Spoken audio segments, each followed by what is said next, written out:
জুবিন গাৰ্গৰ ন্যায়ৰ দাবীত মৰিগাঁৱৰ ৰাজপথত বিজেপিৰ বৃহৎ সমদল। মৰিগাঁৱত বিজেপিৰ ন্যায় যাত্ৰা। হাজাৰ হাজাৰ বিজেপিৰ নেতাকৰ্মীয়ে জুবিন গাৰ্গৰ ন্যায়ৰ দাবীত মৰিগাঁৱৰ ৰাজপথত উলিয়ালে বৃহৎ সমদল।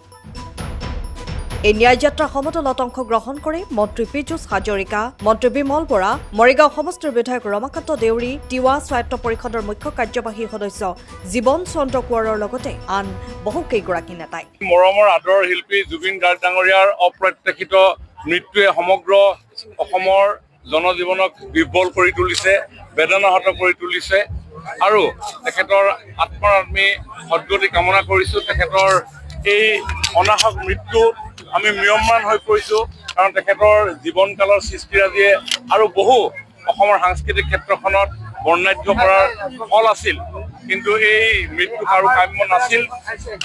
তথাপিও মৃত্যুক আমি মানি ল'ব লাগিব। মৃত্যু কাৰো কাৰণে কাম্য নহয়, কিন্তু অৱশ্যম্ভাৱী। তথাপিও জুবিন গাৰ্গৰ এই মৃত্যুৰ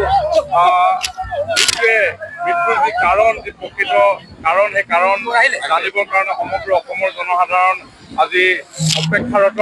তাৰ কাৰণে মাননীয় মুখ্যমন্ত্ৰী ডক্টৰ হিমন্ত বিশ্ব শৰ্মা ডাঙৰীয়াই আইনগতভাৱে যিখিনি কৰিব লাগে, এখন চৰকাৰৰ মুৰব্বী হিচাপে ন্যায়পালিকাৰ জৰিয়তে যি ন্যায়ৰ প্ৰকৃত কাৰণ উদ্ধাৰ কৰিবৰ কাৰণে যিখিনি কৰণীয় সকলোখিনি কৰা হৈছে। SIT গঠন কৰিছে, CIDয়ে তদন্ত কৰি আছে।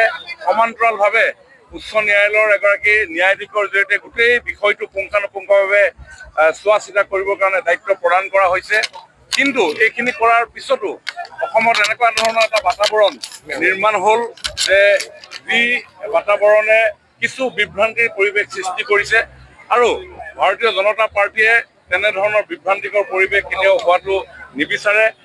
জুবিন গাৰ্গ ডাঙৰীয়াৰ মৃত্যুৰ কাৰণ প্ৰকৃত ৰহস্য উদঘাটন হোৱাটো বিচাৰে, আৰু সেইকাৰণেই যে ৰাইজক আমি এই আহ্বানেৰে, আমিও যে জুবিন অনুৰাগী, আমি প্ৰত্যেকজনেই জুবিন গাৰ্গৰ সৃষ্টিৰাজিক ভাল পাওঁ, এই কথাখিনিকে জনাবৰ কাৰণে আমি এনেধৰণে আজি যাত্ৰা কৰিছোঁ। আজি প্ৰাণৰ জুবিন আজি 40 দিন দিন অতিবাহিত কৰিলে।